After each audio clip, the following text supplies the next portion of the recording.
सखी सावली काव्यांजली। जेवा सावकाश होते। लाडू तुझं झालं की यांना श्रीखंड द्या। हो आले।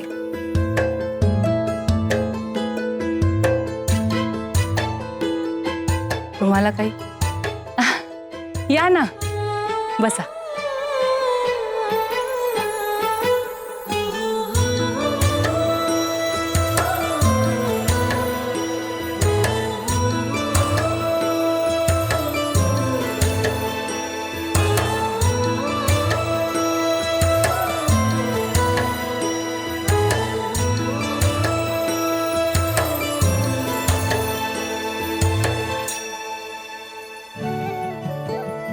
अक्काई हा बघितलंस का सगळे जेवणावर कसे ताव मारतायत ते।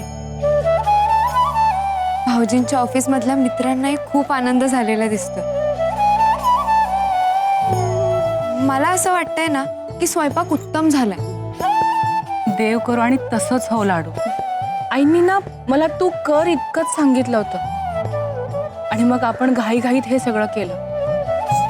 तेव्हा खूप काळजी वाटली होती कसं होईल, सगळ्यांना आवडेल ना। पण सगळ्यांना बघून बरं वाटतं। पण आता फक्त आईंच्या आणि घरातल्या सगळ्यांच्या चेहऱ्यावर आनंद बघायचा आहे मला। हो गा अक्काई, सगळ्यांना आनंद होईल आणि तुझ्या सासूबाईंनी पहिला घास खाल्ल्यावरच त्यांना इतका आनंद होणार आहे ना, त्यामुळे तू अजिबात काळजी करू नको। खरंच असं होईल ना लाडू? हो अक्काई।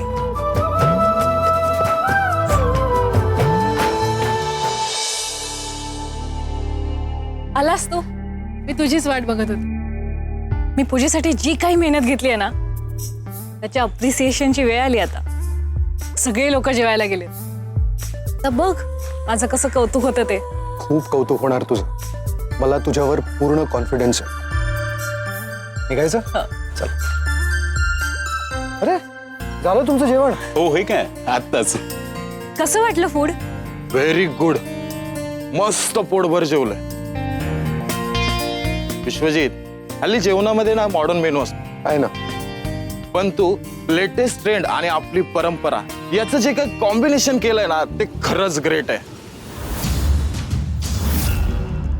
खरंच माझं तर डाएट सुरू आहे तरी पण मी पोटभर जेवले। खरं तर खूप वर्षांनी पंक्तीत बसून जेवलो, खूप मजा आहे। तुम्ही हे काय बोलताय? पंगत आणि परंपरा म्हणजे? अगं तू स्वतः जेवून बघ, तू सुद्धा एन्जॉय करशील। आहा, आणि ते आळूचं फतफत ना ऑसम। आळूचं फतफद? अरे काय बोलतायत हे? अळूचं फतफद। Vishwajit, thank you so much. तुझ्याकडे जेवून आनंद वाटेल याची कल्पना तर होतीच, पण एवढे तृप्त हो असं वाटलंच खरंच। थँक्यू। बरं चल निघू आम्ही आता। हो ये चला, बाय बाय।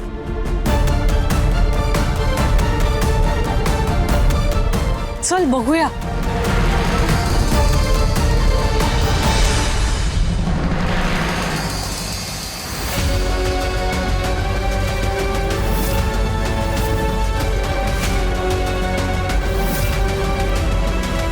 म्हणजे कलिग्स म्हणाले ते खरं आहे? हे काय चाललंय?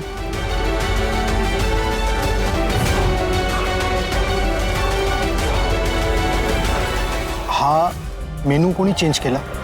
मी तुम्हाला इटालियन सांगितलं होतं, तुम्ही रितसर पंगत वाढताय, काय चाललंय? सर आम्हाला जे दिलं तेच वाढतोय आम्ही। आम्ही तर इटालियन मेनूच आणला होता। तेच विचारतोय मी, मेनू कोणी चेंज केला? काव्या मॅडम, हे सगळे मराठी पदार्थ त्यांनीच बनवले।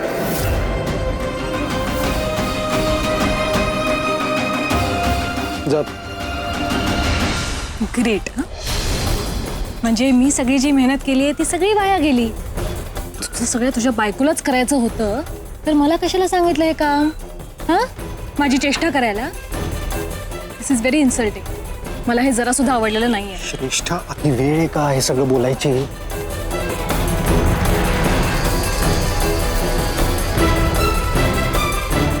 मी बघतो काय करायचं।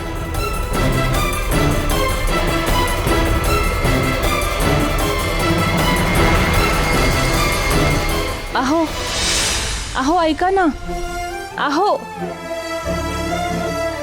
सगळे पाहुणे जेवायला बसलेत. मला वाटतं तुम्ही थोड्या वेळ जेवणाच्या मंडपात थांबावं. कशाला? माझा अपमान करून गेला? तुम्ही असं का बोलताय? आधी मला हे सांग, तू परस्पर मेनू का चेंज केला?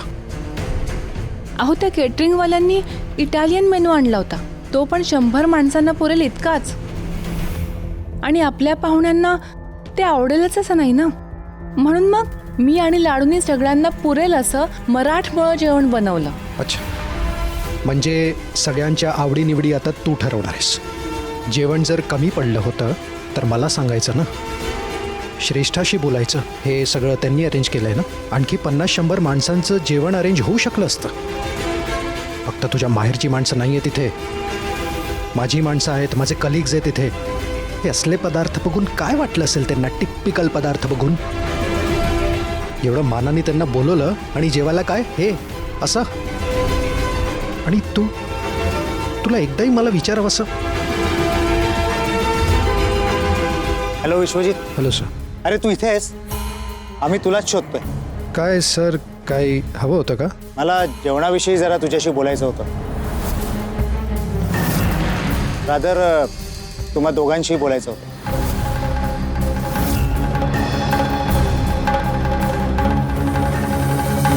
मी म्हटलं होतं हिला, माझ्या सिनियर्सना जेवण आवडलं नसणार म्हणून. आता ऐकून घ्यावं लागेल त्यांच्याकडून आणि ऑफिसमधली इमेजही खराब होणार. माफ करा सर, सगळं साध्या पद्धतीचं जेवण होतं म्हणूनच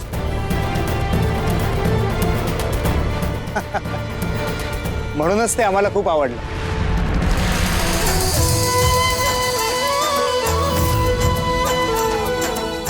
अप्रतिम जेवण, प्रत्येक पदार्थ उत्तम. मिसेस प्रभुदेसाई, आपलं ट्रेडिशनल जेवण ठेवण्याची कल्पना तुमचीच ना? विश्वजितला मी चांगलाच ओळखतो, त्याने फॅन्सी जेवणच ठेवलं असतं. पण तुमची कल्पना द बेस्ट.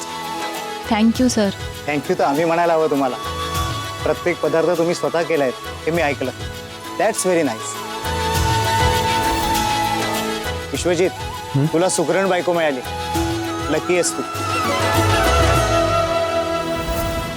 पूजेला देवीचा आशीर्वाद मिळाला आणि ह्या गृहलक्ष्मीच्या हातचा प्रसाद आहे. पूजेचं जेवण म्हणजे प्रसाद असतो, तो आपला वाटायला हवा. पण काही जण आपलं स्टँडर्ड किती हाय आहे हे दाखवण्यासाठी मॉडर्न हायफाय जेवण ठेवतात. आपले पदार्थ, आपली खाद्य संस्कृती जपणं हे आपलं कर्तव्य आहे. तुम्ही मराठमोळा पदार्थ ठेवून आम्हा सगळ्यांना खुश केलं, त्याबद्दल थँक्यू. हे घे.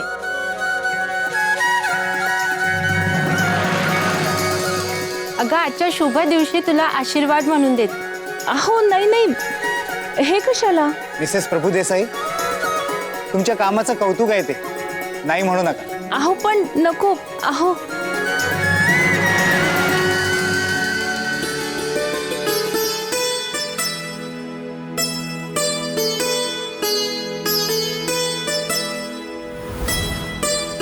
चला येतो आम्ही. मिसेस प्रभुदेसाई, पुन्हा असं जेवण बनवलं ना तर आम्हाला नक्की बोलवा. या सर. हां चला.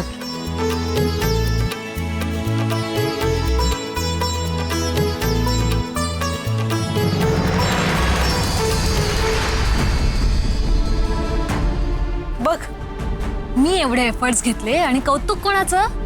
तुझ्या बायकोचं. तुलाही न विचारता तिने डिसिजन घेतलाच कसा? तुलाही काही किंमत देत नाही का ती?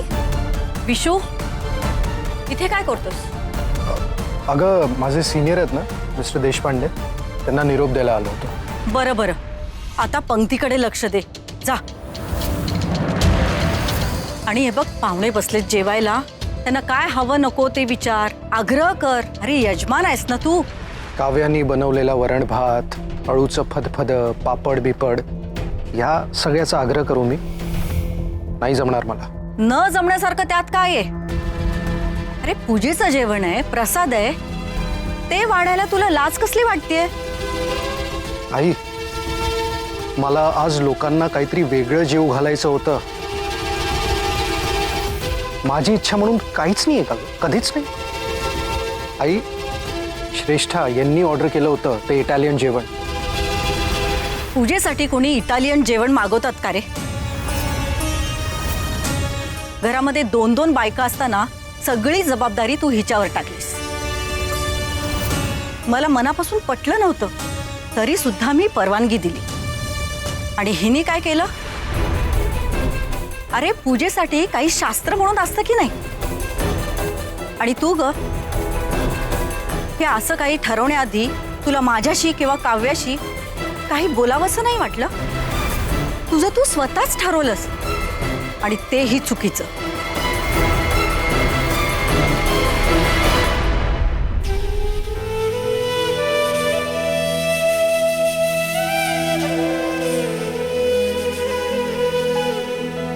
हे सगळं सात्विक वगैरे ना आता सगळं जुनं झालंय. 4 घरी वरण भात काय करून येते, स्वतःला खूप मोठी शेफ समजायला लागली. अगं आजच्या शुभ दिवशी तुला आशीर्वाद म्हणून देते. तुमच्या कामाचं कौतुक आहे ते, नाही म्हणू नका.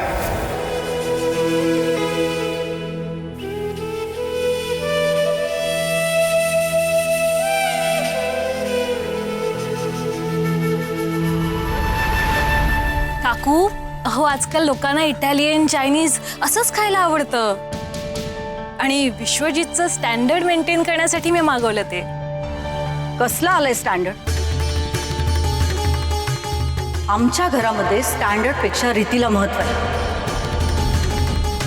तुझं लग्न झालं नाही आणि रीतीभातीचं ज्ञान नाही. हे काम तुला झेपणारं नव्हतं तर घेतलंच कशाला? सरळ सांगायचं होतं ना की मला जमणार नाही. फक्त 100 माणसांचं जेवण, ते पण इटालियन का कसलं ते? ही कुठली आली आहे पद्धत? लोकांना उपाशी ठेवणं हे तुला तरी पटतं का विशू? साडीच्या वेळी सुद्धा तू असाच घोळ घातला होतास. अरे जे काम आपल्याला जमत नाही ते आपण करूच नाही ना. अगं आई, त्यांची काही चूक नाही आहे. म्हणजे मीच त्यांना तो मेनू चूज करायला सांगितला होता. त्यांना प्लीज काही बोलू नकोस. तिलाच नाही, तुलाही बोलेन. लक्षात ठेव, आज माझी सून होती, तिनं अतिशय कमी वेळात सगळा स्वयंपाक केला म्हणून निभावलं. मोठ्या नामुष्कीतून तिनं आपल्याला वाचवलंय. नाहीतर पूजेचं पुण्यही मिळालं नसतं आणि लोकांची नाराजी ओढवून घेतली असती ते वेगळंच. आज तुझी लाज राखली आहे काव्यानं. 12 वर्षापूर्वी मी तिला तुझ्यासाठी निवडली आणि माझी निवड अतिशय योग्य असल्याचं आज तिनं पुन्हा सिद्ध केलं.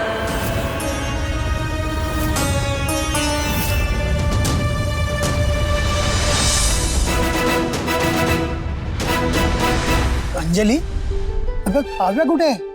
पूजेच्या गडबडीत ना मला तिच्याशी निवांत बोलायलाच मिळालं नाही. ती बघा आलीच. बाबा, काव्या, लग्नाच्या वाढदिवसाच्या मनापासून शुभेच्छा. थँक्यू बाबा. काव्या, नेटानं संसार करते आहेसच, तसाच करत राहा. शिवाकडनं मला सगळं कळलं. मला तुम्हा दोघींचं खूप कौतुक वाटतंय की एवढ्या लोकांचा स्वयंपाक तुम्ही इतक्या कमी वेळात केला. नुसतं कौतुक नाही तर अभिमान वाटतो तिचा. खरंच काव्या, आज तुझ्यामुळे आपल्या घराची नाचक्की टळली. गुणाची पोरेस तू. आई, खरं तर हे सगळं तुमच्यामुळे शक्य झालं. तुम्ही जर मला दटावलं नसतं ना तर कदाचित मी अशीच बसून राहिली असते. हे सगळं काहीच करू शकले नसते. हेच मला तुझं आवडत नाही. आता याचं श्रेय ही तू मलाच देणार आहेस का? अगं कौतुकाने बोलते तुझ्याबद्दल, ऐकून घे. बरं मला सांग, हे एवढं सगळं तू एकटीने कसं केलंस? आई, अहो एकटीने कुठे?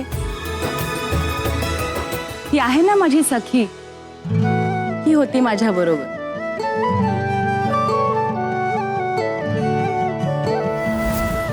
तिच्यामुळे सगळं शक्य झालं आहे.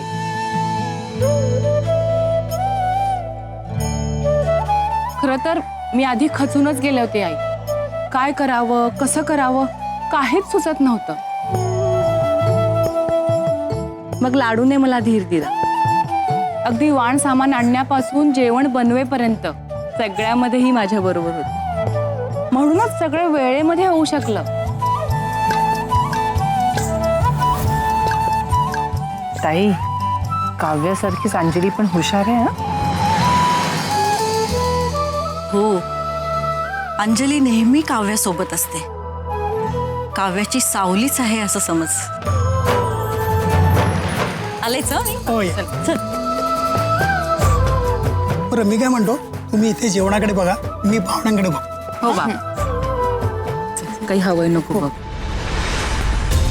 त्या डबड्यात बघण्यापेक्षा ना इथं जरा कामात लक्ष दिलं असतंस ना तर ही वेळ आली नसती.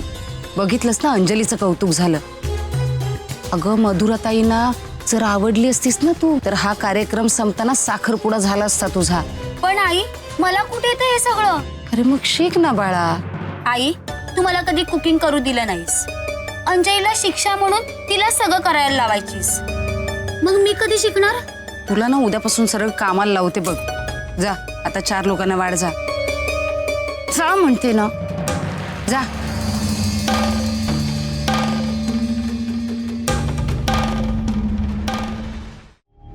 विश्वजित, विशू, ऐक ना. काय झालंय तुला? नीट बोलत का नाहीयेस माझ्याशी? मी तुझ्यासाठी एवढं सगळं केलं तरी तू का चिडलायस? चिडू नाही तर काय करू? हे सगळं तुझ्यामुळे तर झालंय. व्हॉट? माझ्यामुळे? हे काय बोलतोयस तू? तुम्हाला उगाच ब्लेम करू नकोस हा. मी काही ऐकून घेणार नाहीये. चूक तुझीच आहे ना. तू सगळं नीट विचार करून पूजेच्या जेवणाची ऑर्डर दिली असती तर हे सगळं झालं नसतं. हे तू बोलतोयस? अरे आत्ता तुझ्या आई समोर आणि बायको समोर तू माझ्या बाजूने बोललास ना. मग आत्ता काय झालं? ओ अच्छा, हे फक्त आई समोर दाखवण्यापुरतं होतं का? सॉरी, माझ्या लक्षातच आलं. तू मला ब्लेम करायचं ठरवलंच होतंस. हे बघ, तुला जेवणाचा मेनू आधीपासूनच माहित होता. तुला तुझ्या स्टेटसची काळजी होती. प्रीतम बरोबर कम्पीट करायचं होतं म्हणून तुला स्पेशल मेनू हवा होता. तसंच मागवलंय मी. हां, पण ऑर्डर करताना एक गोष्ट विसरले की तू कॉर्पोरेट ऑफिसमध्ये काम करत असलास तरी तुम्ही आहात मिडल क्लासच.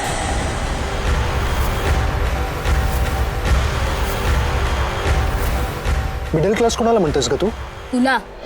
तुलाच म्हणते मी. पगार जास्त असला म्हणून मेंटॅलिटी चेंज होते असं नाही. तुमची अख्खी फॅमिली जुन्या काळातली. व्हॅल्यूज, कल्चर, रीतीभाती अँड ऑल. तू सुद्धा मिडल क्लासच राहणार हे लक्षात यायला हवं होतं मला. उगाच एफर्ट्स घेत बसले रे मी. मला वाटलं प्रीतम बद्दलची तुझी इन्सिक्युरिटी कमी होईल, पण माझंच चुकलं. त्याचीच फळं भोगते मी आता. श्रेष्ठा, ऐक ना.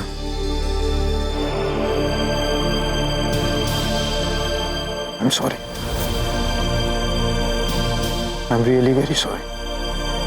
आईने सुनावलं म्हणून माझा ताबा गेला. ऐक ना प्लीज. श्रेष्ठा, श्रेष्ठा, तुला माहिती आहे ना, मी तुझ्यावर कितीही चिडलो तरी माझं तुझ्यावर खूप प्रेम आहे. तू हर्ट झालीस तर मला त्रास होतो. तू नाराज असलीस तर मी डिस्टर्ब होतो. आय लव्ह यू श्रेष्ठा. अगं अक्काई, कुठे नेतेस? थांब इथे, मला बोलायचंय तुझ्याशी. काय?